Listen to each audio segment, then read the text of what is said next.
David Tsubouchi was the first Japanese Canadian ever elected to a Canadian legislature. That's a long journey from the struggles his parents faced in Canada as they were interned during the Second World War. He details his family's history and his own political history in his new memoir, Gambatte, Generations of Perseverance and Politics. And David Tsubouchi joins us now here in the studio. It's good to see you again. Hey, Steve. Thanks very much. I stuck a number of microphones in your face, I guess, about 18 years ago when you first became a cabinet minister, and here we are again. Well, you know what? You were always a very fair person. Thank you for saying so. Let's see what you say at the end of the half hour. Probably the same thing. I want to start, actually, with an event that changed your life, and you weren't even born yet. February 24th, 1942, the Canadian government passes a regulation interning all persons of Japanese origin. And I want to start by asking what the immediate impact on your family was of that decision. Well, it was a surprise. I mean, look, here's my father, who lived in Duncan on Vancouver Island. The Mounties came and visited him and said, you got to leave the next morning. And they're the first ones hit. And they didn't know how long they're going to be for, even why they were leaving, if they were going to come back, what do they need to take with them. And they were told that, you know, it's going to be cold where they're going, so take some things that will keep you warm. And, I mean, the impact, I mean, heck, little did they know that they're going to lose everything they ever had, their homes, their businesses, money, possessions. I mean, no Japanese Canadian has any heirlooms from Japan, no photographs. I mean, unless you get some back from Japan later on, from relatives who are still there. You've got no, myself, I've got no photographs of my father or my mother when they were young people, when they were kids. But let's understand this. Yeah. Were your parents in a position to say, what exactly are we being accused of here? Well, to bear in mind the context, I mean, the Japanese Canadians, I mean, we were kind of like the lowest of the low. We didn't even have the franchise then to vote.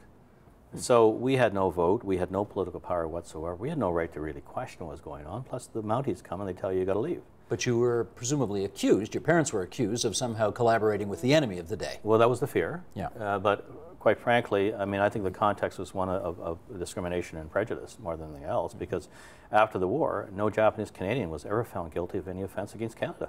So what did happen to their home, their business, what happened to all that? Well, see, the homes were all confiscated and sold at auction. And, you know, like, for example, in my mother's case, I was actually able to get the records from the archives of Canada about the sale of all their property. And in that file, there's an appraisal, I think, and the appraisal was less than what they sold it for. But also in the file was another appraisal, an unofficial one, which was more than the value they sold it for. So someone made money on the backs of the Japanese Canadians. Not that it mattered because they didn't get the proceeds anyway. Right. But the most shameful thing I found was when they started, I mean, their possessions left in their homes, which were abandoned, were either stolen by neighbors, and what was left was auctioned off. And the worst part, I thought, was when they sold my aunt's and my mother's dolls, like for, I think it was like 5 cents or 10 cents. I mean, to me, that's kind of like shameful, you know, when you're selling off children's things. What happened to your mom's dad? He went for a walk one day, and he went for a walk. He was in front of his own house, and the Mounties arrested him, took him into incarceration into the immigration building, and because he was out for a walk, that was his crime, he was considered a risk, and he was going to be transported to POW Camp 101 just outside of Marathon, Ontario, and he was ill. And my grandmother, actually, my grandmother has an account about that from her diary, and he was ill, and as a result, really, when he eventually transported him to Ontario, he was fell really ill outside of Winnipeg, and they took him off the train. And my uncle, Akira, had voluntarily gone into incarceration to try to take care of my grandfather while he was ill, and they wouldn't let him off the train. And my grandfather died alone in a hospital in Winnipeg. They were actually going to bury him in a pauper's grave, and my grandmother, who had nothing, begged as much money as she could from everyone else to bring the body back, because if he was working on a work gang, the government would have paid to bring the body back. But because he was a POW, she had to come up with the money. She scraped it together and brought the body back. Otherwise, they're going to bury him in a pauper's grave in Winnipeg.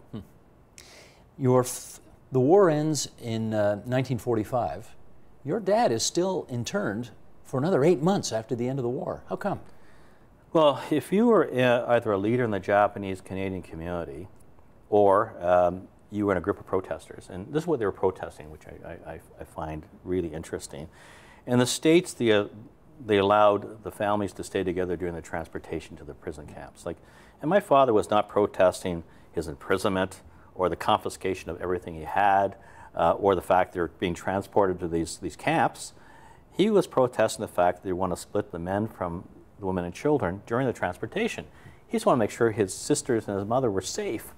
And for that heinous crime, my father was deemed a risk, a security risk, and was shipped off to POW Camp 101. Now let's just really clarify this. Yeah. Had your dad ever been to Japan? No, he was born in Canada. He was born in Duncan. My mother was born in Vancouver. They were born Canadians. Did they speak Japanese? My father said he doesn't even speak Japanese that well. He did, but not that well. He was a Canadian kid. He played hockey. How open are they in your conversations with them over the years to talking about what happened to them? They weren't. In fact, I found that the case of almost everyone, the Nisei, which is that generation, Japanese Canadians, it was almost as if they were ashamed of that. It had nothing, it wasn't their fault. They were the victims of prejudice. But somehow they found it was a shameful thing. Now, I learned some things from a couple of my uncles. My Uncle Kira, who voluntarily went into incarceration, ended up being my father's best friend. That eventually led to them meeting my mother, which was great. And my other uncle, Hideo, was one of the camp recorders for the POW camp, and he kept a record. So he actually talked to me about all that. Because I wonder if you ever had a conversation with your parents which went something along the lines of, where did your loyalty lie during the war? You were treated abysmally by the government of Canada, so did you actually want Japan to win the war as a result of the bad treatment you'd had at the hands of Canadians? I think it would have been worse for them if Japan had won, because here they are, born in Canada, and can't speak Japanese, and if Japan had ever won, like, where would they fit in? They would never be trusted. And so if you find, and that's a question I've actually asked many Japanese Canadians about their attitude, and I see it every day, that the Japanese Canadians are probably the most loyal group of Canadians in this country. Of course, we're the most intermarried to it, about 95%. But that generation, amazingly, bears no resentment to this. They've gone on with their lives. I mean, they always say, let's move forward. It's kind of like the book name. That's kind of part of it. Like when the tsunami hit the Sendai area, and people lost everything. And there's no looting. In fact, money washed on the shores of Japan, they handed it in to the authorities. And what they said was, Gambatte, which is do your best, just persevere. And that really is representative of Japanese Canadians and their ability to move on and to embrace Canada. I mean, they're very loyal Canadians. Well, but I want to find out if, you say it didn't have that kind of an adverse impact on your parents, but I wonder if it did on you. I may be reading between... That's a different question now. I want to... Yes. Maybe I'm reading between the lines here, but William Lyon Mackenzie King was the Prime Minister. He was a Liberal. And did not do well by your parents' generation. Let's call it what it was. I wonder if part of the reason you're a Conservative is in response to that. It's a big reason. I mean, historically, look, the only time the War Measures Act was ever invoked was under a Liberal government. But having said that, they impoverished my family. They whittled my grandmother. And, I mean, how could I be a Liberal? Because every man, woman, and child of Japanese descent was put into prisons. And like, my story is not much different than everybody else. I mean, all Japanese Canadians went through the same experience. And trying to, it's tough enough coming to this country and trying to make your way the first time with $20 in your pocket. It's tough the second time, especially when the government does that to you. So that's one reason. Secondly, the guy who stood up for us, I mean, there's two basic groups that stood up for us. The CCF, came the NDP, and we appreciated that too, but I'm a fiscal conservative. You're just not a socialist, I know. Yeah. But, well, come back to that second, but John Diefenbaker stood up for the Japanese Canadians. He stood up for the little guy. And that was admirable because we had nothing. We had no vote, we had no money, we had no power. But, honestly, I'm a fiscal conservative, I'm a law and order conservative, and on social issues, I'm further left than the Liberals. You've got a bleeding heart on that. I'm a Japanese Canadian. I mean, how can we not think that way? And interestingly enough, you're one of three, right? You've got, there's David, there's Dan, and there's Lynn. Your parents gave you 3 very waspy Anglo names, right, for their 3 kids. Well, we need to fit in. That's also why we didn't speak Japanese at home. They didn't want any of us to have accents. Now, we all have Japanese middle names. Oh, okay. David H. Tsubouchi, Hiroshi. Hiroshi. Yeah, yeah. Named after whom? My mother just liked the name. I think it sort of means that you're educated. That's what they wanted us to be. Gotcha. Well, that turned out to be your situation, didn't it? You went out to get a lot of education. And I want to find out a little bit more about your background now, because as I said off the top, I've known you since 1995 when you got elected for the first time as a progressive conservative member from Markham. That's correct. Part of Mike Harris's original Common Sense Revolution crew. And you seemed at the time to be a very sort of calm, collected politician, which really, based on my reading of the book, goes against the kind of guy you were on the ice. When you played hockey, David Tsubouchi, you were a goon. Yeah. How come? Oh, that's a good question. You see, I was always small. Like, I was younger than everybody else all the time, because I was ahead in school. And I guess it relates back years ago. When I was like about 6, I came home from school one day, and I was bullied at school, beaten up. And my mother gave me all kinds of sympathy. My mother was a saint. And my father came home, and he looked at me and said, "You go back to tomorrow and punch somebody in the nose." And I said, "Well, Dad, there's more than one of them, and they're bigger than me. They're older than me." He says, "You go back tomorrow and punch somebody in the nose." Now, you can't do this today. No. Next day, I went back, and I was scared. And I punched somebody in the nose, and I got beaten up again. For 2 weeks, every day, I got beaten up at school. But I punched somebody every day. And one day, I guess I punched somebody hard enough, they started to cry, and it stopped. He says, "Stand up for yourself." So on the ice, I always figured, I was always competing with kids that are older than me, and I figured, you know, if I could take out the biggest guy and toughest guy on the other team in a hockey fight, I'd own them, which is true. And I could never score like my brother. My brother was actually drafted by the Penguins in 1975, but he had 2 things I didn't have, size and talent. Right. But, I mean, I could be, I mean, I used to go in the corners and people would be afraid to go in with me. I think that might have been true in politics too, but we'll leave that for a little later in our conversation. You were a pussycat in politics. I was a naive guy. You also had a little bit of a career in acting. Yes. Roll tape. Well, I looked over the stills. I am interested a little bit. How many shows you got? 13, with a possibility of another 6 if the sales go well. You got cassettes? Of course.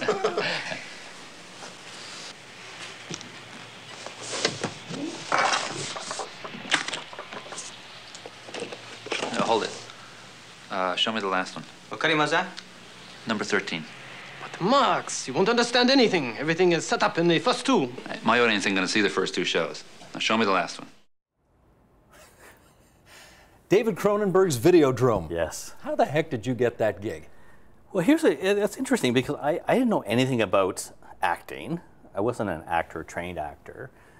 In fact, what I thought to myself one point in time was, if I'm going to have a hobby, because we had no money, have a hobby that pays me money.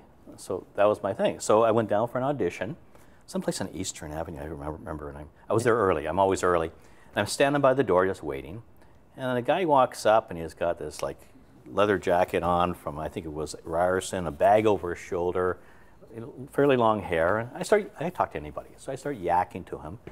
And he says, "What are you here?" I said, "I'm here for an audition. How about you?" And he says, "I'm here for the same reason, for the auditions." And we get in the elevator, we get up the floor, up the elevator opens. The young lady says, "Hi, boss." I know they weren't talking to me. That was David Cronenberg. So he said, "You got the job, just come and talk to me." And that was it? That was my audition. How about that? David Cronenberg. You appeared in several films, I think, actually, didn't you? I Or have commercials and stuff? Probably done over 50, 60 roles in TV commercials and movies. Yeah. All right. I want and to talk stunt work. And stunt work. What'd you do for a stunt? I had a fight scene with Robin Williams. He won. Kidding. He won. He knocked the hat off my head. I want to talk politics, and one of the ironies in the book is that I discovered that your first brush with the Conservative Party was actually you in grade 13 protesting against the evil Conservative government of William Grenville Davis. What were you so upset about that you wanted to protest against Mr. Davis's government? Well, you know what? I actually met Premier Davis at a cocktail party after we had been elected in '95. And I went up to him and I said, "Premier Davis, you probably don't remember the first time we met." He says, "No, David, I don't." And I said, "Well, you were the Minister of Education, and you're on one side of the barrier, and I was on the other side of the barrier yelling at you. And I said, well, I guess I owe you an explanation after all these years, especially since I just ran as conservative. I said, it had nothing to do with politics, but you wanted to lengthen the school year by 1 week. And I needed that 1 week to earn my tuition because I had no money.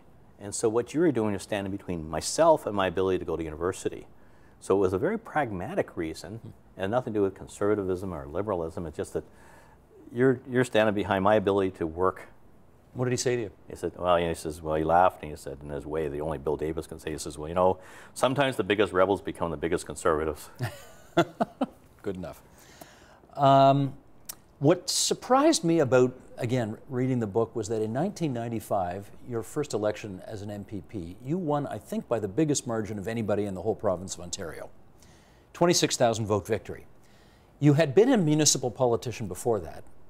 You come to Queen's Park, you get into cabinet right away, and you know diddly squat about provincial politics, how to deal with the media, how to be a cabinet minister, and I'm thinking to myself, what? How can that be? And it showed. It did from time to time. It sure did. I'll tell you. See, honestly, municipal politics is the most direct level of politics you can have because people know where you shop, they know where you go shopping. And you go to the gas station, they're there. You go to Tim Hortons, they're there, and they ask you questions all the time. And you just, and municipal politics, you just need to be honest. So, Councillor Tsubouchi, it's a good idea to build a high-rise next to my house. Well, no.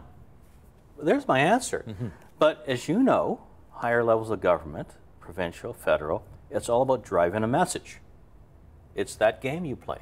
And it's a team sport. Yeah. You don't get to sort of pop off however you want. No, but that's why it's like, in a way, driving a message versus telling the honest truth is a little more dishonest. So why'd you do it? It seemed like a bad fit for you, in some respects. Oh, that's a good, you see, here's the real reason. I mean, back before I ran, I had a small practice in Markham. I had about 18 people working for me, a law practice. And one day I sat there with my wife, Elaine, and I said, I could probably make more money if I had one assistant and 17 people lost their jobs. There's something wrong with this picture. Plus, I knew it was like the struggle. When we started the business, I didn't take a penny out of the business for 5 years. I mean, everyone else got paid. You had to pay expenses. We lived off my wife's salary. And then finally, when we started making money, every time I started making more money, I hired more people and I expanded and more people got jobs. And I think there's something wrong with this when you're penalized for being an entrepreneur. Now, we all have to pay our fair share. As Canadians, we all believe that. But somehow it just seems so unfair. So this was Mike Harris's message, and you felt a kinship for that message, I guess. Yeah, and plus the fact that my father, years ago, when we were struggling, he used to say, you've got two choices in life. You can either sit in your behind and moan about it, or get off your behind and do something about it. And no one in my family was sitting behind and moan about it. Right. And what he was saying was take responsibility for your own life. Well, one of the things you were responsible for was one of the most controversial Harris government policies right out the gate. You were the Minister of Community and Social Services, responsible for cutting welfare payments by almost 22% right off the gate. Did you feel comfortable being the point man on that policy? Honestly, years later, no. But you know what? I knew what the rules were when I ran, that this is an important plank in the common sense revolution. So, you can't just embrace part of what you do. It is a team sport. Well, look, did I agree with everything we did as a government? Of course not. Maybe 75% of the stuff we did. But you have your arguments in caucus, you have your arguments in cabinet, and if you lose them, you're part of this team. And did you argue against that in cabinet? No, because that decision was made. That is an important part of the platform. I was never part of that discussion to begin with. But, so when you're there, you got to do the best you can. But you see, here's the thing that when you have big policies like this, broad policies, and in principle, I understand, why it was done. On the other hand, what you have to be aware of is every broad policy, no matter what is in government, there will be people who don't fit into these categories, who will fall between the cracks. And it really is your job in government to make sure that these people are taken care of. Like, being a conservative, taking responsibility for your own life is one thing.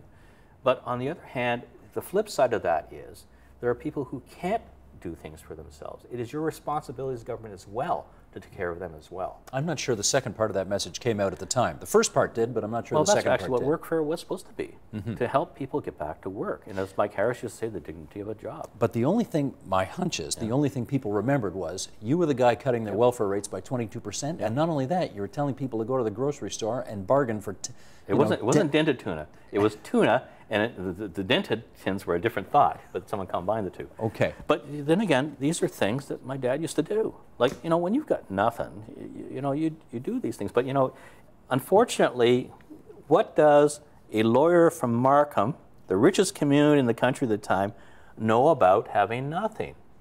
And actually, you did. Yeah, but that didn't come out at the time. No, but you did. You came from nothing. Yeah, but fortunately for me, we didn't have a lot, but I wasn't disadvantaged. I had the greatest advantage of anyone could ever have. I had a good family. And when you have a good family, that really, it makes the playing field more even. Plus the fact that I had the advantage of being able to get an education. So those are the two things I had going for me. Yeah, yes, we did grow up, but you know what? My mother was such a good mother. She was a saint. She never tried her best to make sure we didn't think we had nothing. And she made a game of all this stuff all the time. And it only became evident when you went to school, and you could see that you were dressed a little more oddly than everybody else. And would you used to put sugar on the toast? Well, my mother said, she used to say, and when we were in the internment camp, we used to have sugar toast. And it wasn't until years later I realized that we had sugar toast. I had sugar toast because Mom had it. It was okay. But we had no jam. That's the sugar toast. I want to read this excerpt from the book here, which is about, well, it's self-explanatory. Here we go. During one cabinet meeting, Dave Tsubouchi writes, a very heated debate broke out. I was the Consumer and Commercial Relations Minister, and the issue dealt with alcohol. Ernie Eves had a very strong opinion on the issue and started raising his voice at me. I responded in kind. Mike Harris waded into the argument. Then I did the unthinkable. I yelled at Premier Mike Harris. No one ever yelled at Mike Harris. First of all, it is very discourteous to shout at the Premier of Ontario. Second, Mike Harris was a larger-than-life person who intimidated even some of my cabinet colleagues. I then compounded the unthinkable. I picked up my heavy cabinet binder and slammed it on the cabinet table. I grabbed my briefcase and left. And my question is, what the hell were you thinking? I wasn't, obviously. But the great thing about Mike Harris was, and Ernie as well, I'll include him in this thought, because the great thing about these guys is that they were able to blow off steam and they never held a grudge. And when I went back to the office, I'm sitting there thinking, what the hell did I do? I yelled at Mike Harris. In front of everybody. Yeah, in front of the whole cabinet. Anyways, I'm back in my office, the phone rings, and it's Kitty Knight, Mike's assistant, and says, well, can the Premier talk to you? And I go, okay, here we go. And do you think you were going to get fired? Well, that was within the realm of possibilities. And I picked up the phone, I said, hello, and he said, you're not still mad at me, are you? And I said, no, are you mad at me? I said, and he said, no, and that was the conversation. That was it. And believe me, he was, one thing of Mike Harris was a loyal guy. And we returned that in kind. The cabinet ministers, you remember back in those days, people were not dragged screaming if there's an accusation of something or other. Look at Bob Runciman. He stepped down, it wasn't even his fault in terms of the throne speech, or Jim Wilson, one of the staff. They voluntarily stepped forward because they had honor, and they respected Mike Harris as a leader. No one was saying, oh no, I can't give this office up. These gentlemen had honor, and when they did these things, guess what? They were welcomed back into cabinet. Yeah, they fell on their swords and they came back in. Because they did the right thing. Yeah. I've got about a minute and a half left here, and I want to ask you one last thing. And that is, you ran in 95 and won, you ran in 99 and won, you ran for re-election in 03 and lost. And I wonder how, I mean, no one likes their last election to be defeat. How tough was that on you? Honestly, I was actually not going to run in 03. And I ran for the wrong reasons. I didn't run because I had a fire in my belly. I ran because my colleagues are running, they said they needed me, but that's not why you run. You run because you have a purpose to do, and because you feel strongly about it to do that. And I ran for the wrong reasons. And honestly, I was quite happy that people spoke. You had enough at that point? I had enough the year before. See, I never intended to be a career-long politician. I went there to try to do a job, and one of the things, if I have a chance to say this, one of the things, because my experience as a Japanese Canadian, I always felt it was my sacred duty, and as I think it is of all politicians, to make sure that what happened to the Japanese Canadians never happened to anybody else because of their race, their color, their religion, or their sexual preference. All Canadians deserve to be treated equally, and I always thought in the back of my head somewhere, this has got to be what I'm there for. That's a good place to leave this. David Tsubouchi, I really enjoyed the book. Thanks for writing it. Gambatte, Generations of Perseverance and Politics. David Tsubouchi. All the best. Thanks, Steve. Support Ontario's public television. Donate at tvo.org.